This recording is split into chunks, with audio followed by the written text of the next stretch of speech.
Sebelum kita mendengarkan firman Tuhan, mari bersama-sama kita mempersiapkan hati kita. Kita mohon tuntunan Roh Kudus melalui pujian Kidung Jemaat nomor 59. Bersabdalah Tuhan, kami mendengarkan.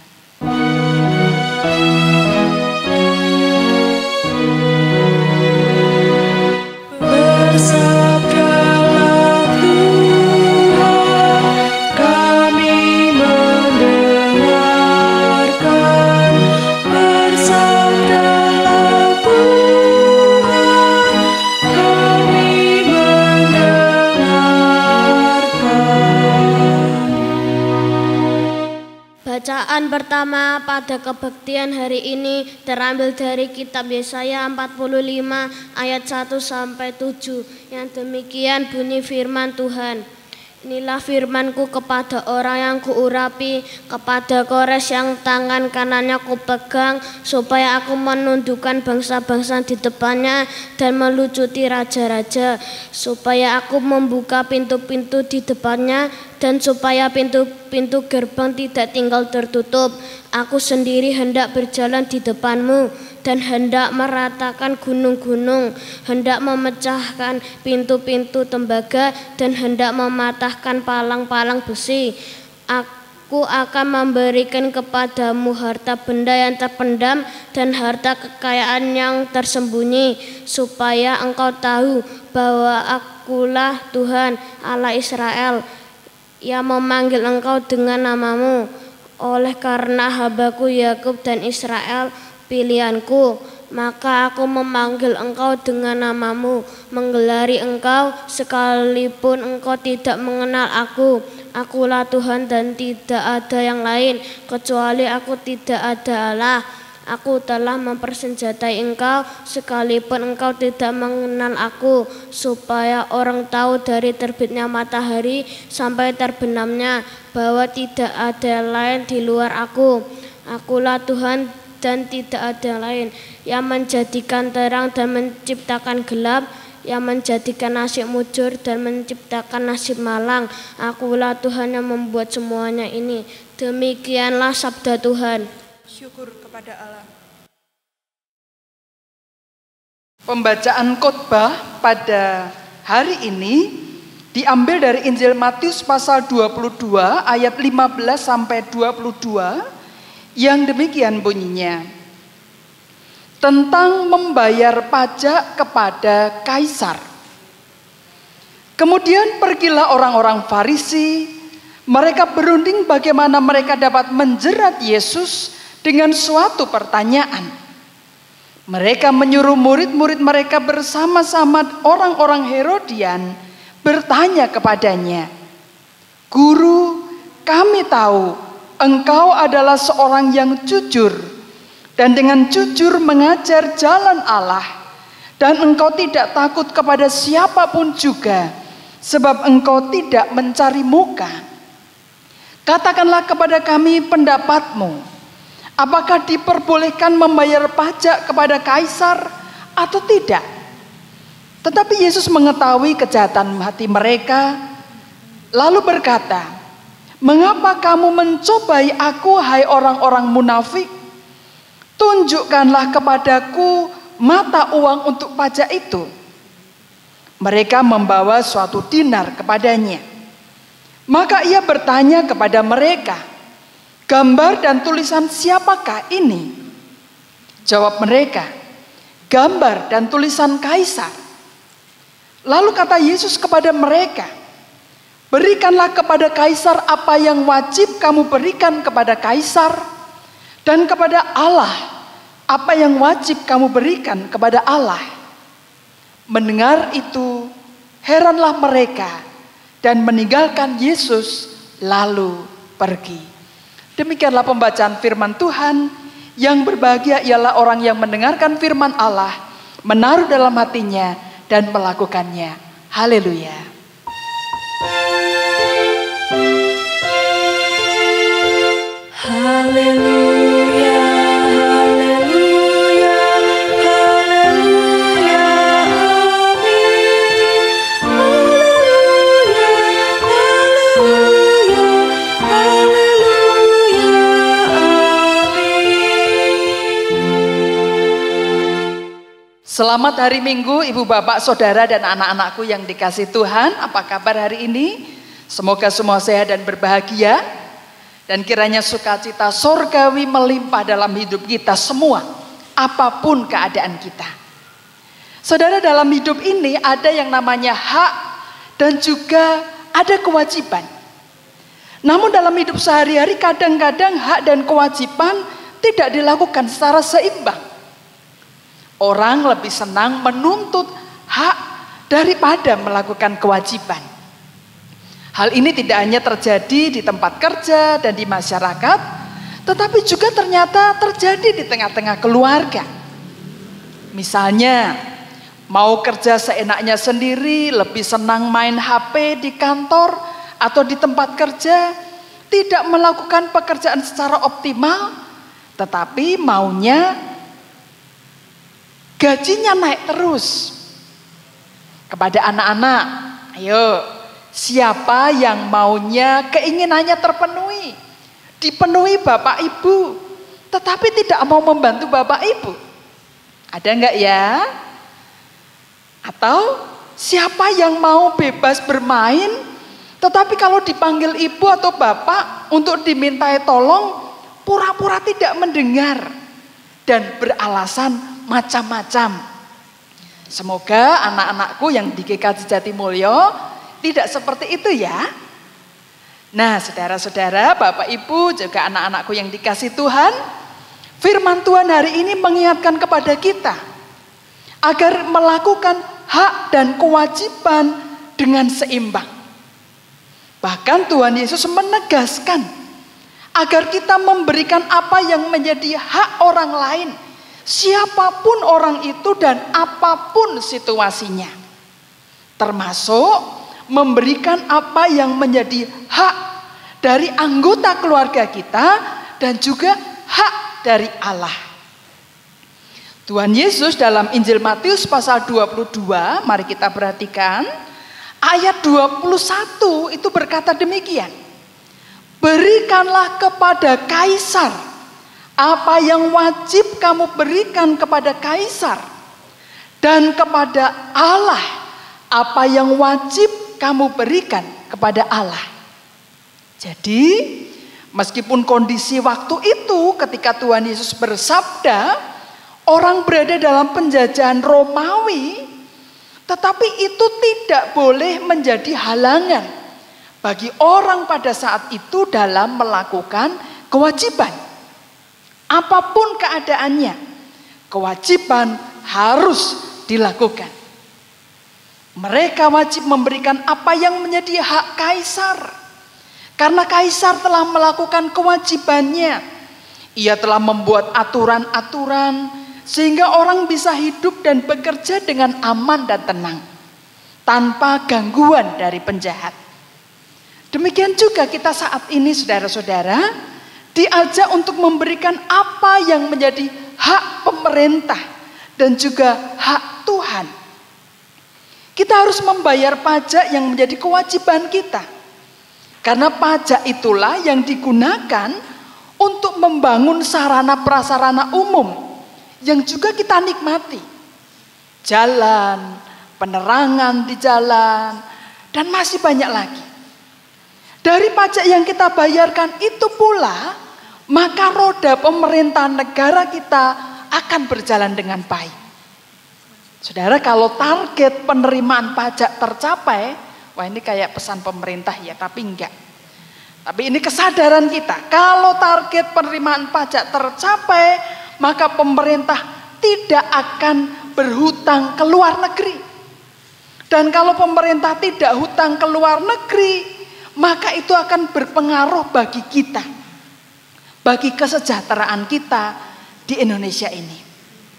Saudara-saudara, di masa pandemi ini kita diingatkan untuk tidak lupa melakukan kewajiban-kewajiban tersebut meski kondisi kita terbatas. Kita bersyukur bahwa pemerintah memberikan keringanan-keringanan dan bantuan-bantuan agar masyarakat bisa tetap melakukan kewajibannya, namun juga tetap bisa hidup layak. Bantuan membayar listrik, bantuan untuk yang PJJ dan sebagainya, pembelajaran jarak jauh dan sebagainya. Saudara, kita mesti terus berdoa agar pandemi ini segera berakhir dan kita bisa melakukan hak dan kewajiban kita secara lebih optimal lagi. Saudara, melalui firman Tuhan dalam Injil Matius pasal 22 ayat 21 tadi, kita pun diingatkan agar memberikan apa yang wajib kita berikan kepada Tuhan. Tidak hanya persembahan berupa uang, tetapi juga hidup kita sehari-hari, juga tenaga dan pikiran yang dapat kita persembahkan untuk pelayanan gereja Tuhan. Misalnya apa yang dilakukan oleh mas-mas dan mbak-mbak multimedia yang sekarang sedang merekam kebaktian ini. Juga song leader organis dan juga majelis gereja. Itu adalah persembahan kita selain persembahan berupa uang. Nah, saudara, mungkin ada banyak keterbatasan yang kita alami di masa pandemi ini. Tetapi kita diajak untuk tetap terus memberikan yang terbaik bagi Tuhan. Yang bisa kita haturkan bagi Tuhan. Karena apa? Ia layak menerima segala persembahan yang kita haturkan. Karena ialah yang memelihara hidup kita. Kita bisa berada sampai dengan saat ini karena anugerah Tuhan. Bahkan ia telah menyelamatkan kita dari dosa dan melimpahkan segala berkat rohani yang kita perlukan dalam hidup ini. Dialah Tuhan pencipta langit dan bumi yang berkuasa atas surga dan bumi. Saudara, perkataan Tuhan Yesus dalam Injil Matius pasal 22 ayat 21 tadi juga mengingatkan kita untuk melakukan apa yang wajib kita berikan kepada anggota keluarga kita. Apa yang menjadi hak mereka, bahkan juga orang-orang di sekitar kita. Perkataan Tuhan Yesus itu hendak menyatakan tentang dua dimensi, yaitu dimensi manusia dan dimensi ilahi. Kepada mereka kita wajib memberikan hak mereka. Yang pertama, dimensi manusia, saudara-saudara, itu tidak hanya berbicara tentang kaisar atau pemimpin negara. Seperti yang tadi saya sudah sampaikan, kita membayar pajak kepada pemerintah. Orang-orang pada waktu itu di zaman Tuhan Yesus hidup, mereka membayar pajak untuk kaisar. Namun yang dimaksud dengan dimensi manusia dalam Injil Matius 22 ayat 21 tadi juga berbicara tentang sesama manusia, termasuk anggota keluarga kita. Jadi bagaimana kita wajib memberikan apa yang menjadi hak dari anggota keluarga kita dan juga orang-orang di sekeliling kita. Saudara, dalam sebuah penelitian terhadap keluarga muda, itu ditemukan bahwa seringkali para istri, ini bapak-bapak yang masih muda ini mungkin harus memperhatikan, calon bapak juga boleh. Para istri atau para mahmud, saudara tahu mahmud? Mamah muda. Nah, para mahmud ini, mamah muda ini sering merasa stres. Karena begitu disibukkan dengan urusan rumah tangga, dengan anak-anak yang masih kecil, rutinitasnya seperti itu setiap hari sama. Dan itu menjadikan mereka stres. Ini berdasarkan penelitian yang pernah dilakukan. Mereka bersih-bersih rumah, mengurus anak, tanpa ada waktu untuk refreshing atau sekedar jalan-jalan. Akhirnya yang terjadi apa, saudara-saudara? Mereka jenuh, lalu gampang sekali mereka marah. Para suami juga kadang-kadang kurang menyadari bahwa istri-istri mereka membutuhkan refreshing, penyegaran. Mereka tidak tahu bahwa para istri dalam waktu-waktu tertentu membutuhkan waktu untuk menyenangkan diri. Dalam bahasa Inggrisnya itu me time. Jadi waktu untuk diri sendiri, untuk menyenangkan diri sendiri, bebas dari rutinitas. Mungkin cuma 1-2 jam atau 3 jam untuk menyenangkan diri. Misalnya nonton film. Saya kalau lagi boring, lagi jenuh, saya nonton film begitu, saya nikmati, saya sudah fresh kembali. Mungkin para istri-istri yang lain begitu juga. Atau ke salon, sekarang nggak boleh ke salon ya, tapi beberapa waktu yang lalu ada promosi salon. Ke salon. Atau mungkin melakukan hal yang lain, sekedar menyenangkan diri sendiri, dan suami memberikan waktu itu untuk istrinya menikmati kesenangannya sendiri. Nah saudara-saudara, akibatnya kalau tidak ada komunikasi, istri dibiarkan seperti itu dan suami tidak peduli atau kurang peka dan kurangnya komunikasi, maka akan muncul pertengkaran-pertengkaran kecil yang bisa terjadi dalam keluarga. Demikian juga para suami juga punya hak untuk menyegarkan diri atau refreshing setelah aktivitas yang mungkin begitu padat harus dijalani. Saudara, kesadaran tentang hak-hak ini mesti didialogkan. Didialogkan dalam keluarga agar terpenuhi. Tidak boleh pakai ilmu kebatinan. Artinya apa? Artinya apa yang diinginkan atau kita inginkan, apa yang Bapak Ibu Saudara inginkan, itu jangan hanya dibatin saja, dipikirkan saja, tetapi harus disampaikan kepada anggota keluarga kita dengan cara yang baik, serta waktu dan tempat yang tepat. Hak dan kewajiban dalam keluarga yang mestinya dilakukan oleh suami, istri, dan anak-anak mesti didialogkan bersama. Harus didialogkan bersama. Sekali lagi, jangan dibatin. Jangan hanya dipikirkan, diangan-angan saja, tetapi harus disampaikan. Jangan berpikir dan mengatakan dalam hati bahwa orang lain, suami saya, istri saya, anak saya, kakak saya, orang tua saya, adik saya, teman saya kan mestinya ngerti. Sudah seharusnya dong mereka tahu apa yang saya inginkan dan menjadi hak saya. Saudara, sekali lagi, jangan bermain dengan pikiran kita sendiri. Itu sumber pertengkaran dalam hidup ini. Sekali lagi, sampaikan apa yang menjadi keinginan kita, harapan dan hak kita dengan jujur, dengan terbuka, dengan memperhatikan cara, waktu, dan tempat yang tepat. Jangan kalau anggota keluarga kita sedang lelah, kita ngomong, "Mbok saya diperhatikan, diberi waktu untuk refreshing." Wah, itu akan terjadi pertengkaran besar. Saudara, kalau ada keterbukaan, komunikasi, maka dengan demikian orang lain tahu apa yang harus dilakukan terhadap kita. Dan kita pun dapat menerima apa yang menjadi hak-hak kita dengan senang. Demikian juga kita menjadi tahu apa saja yang menjadi hak-hak anggota keluarga kita atau orang lain. Sehingga kita dapat melakukan kewajiban kita, memenuhi hak anggota keluarga kita dengan baik.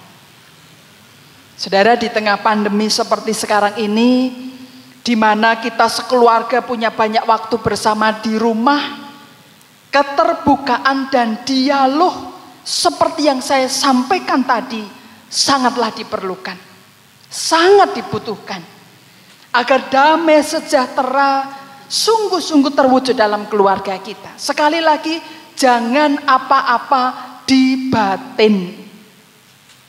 Saudara, sejak awal Agustus yang lalu, kami tidak lagi punya asisten rumah tangga. Biasanya ada yang membantu mengerjakan pekerjaan rumah, tapi sejak awal Agustus yang lalu tidak ada lagi. Kami juga tidak berani memanggil orang, meminta orang untuk secara paruh waktu membantu pekerjaan rumah tangga kami. Dikarenakan apa? Karena bahaya pandemi yang kami juga tidak tahu. Pada awalnya saudara-saudara, pekerjaan rumah saya kerjakan sendiri. Saya nyapu, saya ngepel, saya masak, saya bersih-bersih.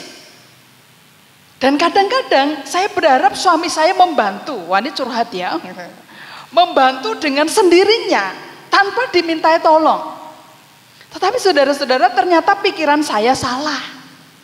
Meskipun suami saya selain bekerja dari rumah, mengajar dari rumah, pakai Zoom dan sebagainya, dan ia memelihara lele dan tanaman sayuran di rumah, tetapi saya berpikir mestinya dia bisa dong menolong saya nyapu, ngepel, sehingga saya bisa lebih ringan dan saya bisa mengerjakan pekerjaan kantor saya dengan baik.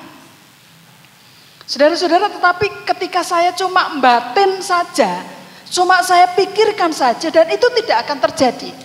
Karena suami saya berpikirlah dia sudah bisa melakukan, jadi oke dong. Saudara-saudara, setelah 2-3 kali saya bersih-bersih rumah sendiri, akhirnya saya membicarakan dengan suami saya. Saya sadar dan maklum karena orang seusia suami saya adalah produk pendidikan patriarki. Ia dididik dalam budaya di mana laki-laki atau suami sepantasnya dilayani istri. Suami tidak perlu nyuci, suami tidak perlu masak dan sebagainya. Saudara-saudara, tapi saya bersyukur bahwa suami saya itu tidak berpikiran seperti itu. Meskipun dia dibentuk dalam budaya patriarki, tapi dia jauh dari pikiran itu. Dia hanya berpikir ketika saya berkomunikasi dengan dia, saya curhat dengan dia hanya berpikir, saya pikir kamu bisa melakukan. Ketika kami bicara bersama saudara-saudara, lalu kami mengatur pekerjaan bersama-sama. Mana bisa dibagi, kapan bisa dilakukan. Saya tidak lagi batin dan suami saya tahu apa yang harus dilakukan. Dan akhirnya sampai sekarang saudara-saudara, kami selalu mengerjakan pekerjaan rumah bersama-sama, bergantian. Hati saya merasa ringan. Meski pekerjaan rumah menumpuk, karena saya sudah bisa berbagi dengan suami saya. Saya berpikir nanti suami saya akan isah-isah, akan mencuci piring. Biarin aja sesuai dengan waktunya. Saya nggak perlu memaksakan. Saudara-saudara, hati saya menjadi ringan, hati saya menjadi senang. Karena saya sudah memberitahukan kepada suami saya apa yang menjadi hak saya. Dan suami saya juga senang karena bisa membantu saya. Dan itu baik kalau kita lakukan di rumah. Saudara, dalam hal ini suami saya melakukan apa yang wajib ia lakukan untuk saya. Dan saya pun demikian. Kuncinya sekali lagi adalah keterbukaan secara jujur dan tulus. Baik suami istri maupun anak-anak. Juga anggota keluarga kita secara keluarga besar. Dengan demikian saudara-saudara, perkataan Tuhan Yesus bisa kita laksanakan dengan baik. Tuhan Yesus berkata demikian saudara-saudara. Berikanlah kepada kaisar apa yang wajib kamu berikan kepada kaisar. Dan kepada Allah apa yang wajib kamu berikan kepada Allah. Dan saat ini mari kita masing-masing berkata dalam hati kita. Berikanlah kepada suamimu apa yang wajib kamu berikan kepada suamimu. Berikan kepada istrimu, berikan kepada anakmu, orang tuamu, kakakmu, adikmu. Apa yang wajib kamu berikan kepada mereka. Saudara, komunikasikanlah. Dan berikanlah apa yang menjadi hak mereka. Perlu banyak dialog di masa-masa seperti sekarang ini. Sekali lagi, jangan suka batin atau bermain dengan pikiran kita sendiri. Kita tahu hak orang lain dan bisa memberikan apa yang menjadi hak orang lain ketika kita terus berdialog dengan mereka, bercakap-cakap dengan mereka. Maka dengan demikian saudara-saudara, saya yakin dan percaya damai sejahtera Allah akan melingkupi kehidupan keluarga kita. Meski di masa pandemi ini kita banyak kekurangan, mungkin ada persoalan ekonomi dan yang lain-lain. Tapi ketika kita ada dialog, diskusi bersama, apa yang menjadi hak kita, apa yang menjadi hak keluarga kita, anggota keluarga kita, kita bisa melakukannya dengan sukacita. Berikanlah apa yang menjadi hak mereka. Dan kita akan mengalami damai sejahtera itu. Selamat menghayati kehidupan keluarga kita masing-masing di bulan keluarga ini. Tuhan memberkati. Amin. Saat teduh bagi kita.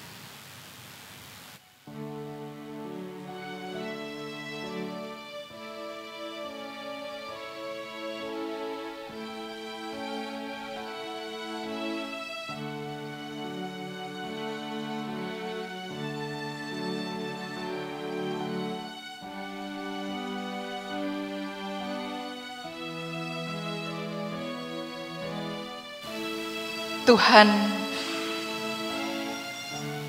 ampuni kami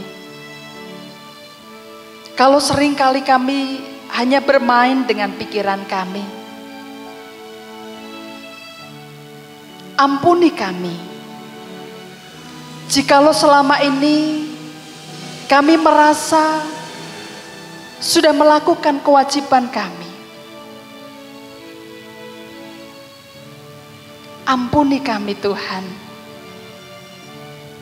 jikalau selama ini kami merasa sudah melakukan apa yang menjadi hak anggota keluarga kami. Mampukanlah kami dengan Roh Kudus-Mu, agar kami bisa terbuka di tengah-tengah keluarga kami, saling berbagi harapan dan keinginan, dan saling menguatkan untuk melakukan kehendak-Mu. Terima kasih Tuhan untuk firman-Mu. Terpujilah Engkau ya Tuhan, yang senantiasa mau memelihara kehidupan keluarga kami.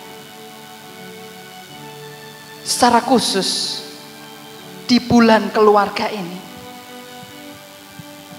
di mana kami diajak menghayati kehidupan rumah tangga kami, relasi-relasi dalam keluarga kami. Ampuni Tuhan, jikalau ada kepahitan dalam hidup kami. Bimbing kami untuk saling mengampuni, saling menguatkan, dan saling berbagi harapan dan keinginan. Terima kasih Tuhan untuk semuanya. Terpujilah nama-Mu Tuhan, kini dan selamanya. Amin.